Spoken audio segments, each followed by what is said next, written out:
Good morning, guys. Welcome back for another video of service reset my car.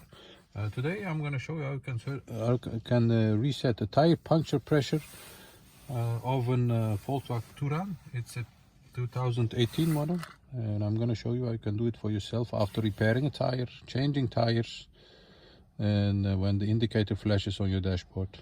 And I'm going to show you how you can do it for yourself. Okay, let's start immediately. We start with turning the ignition on to the second position.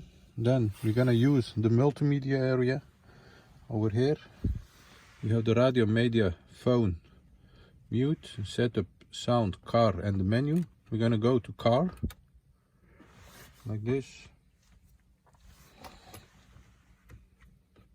Yes.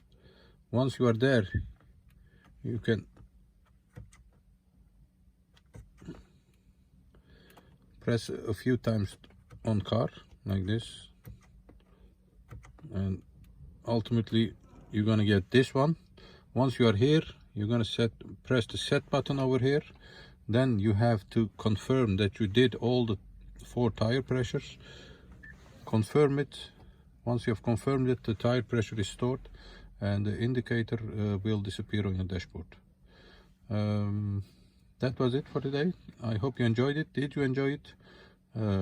Subscribe to our channel, Service Reset My Car. Give us a thumbs up if you like our videos. Any comments, any questions are also welcome. We'd appreciate it if you subscribe to our channel. Thank you. Bye bye.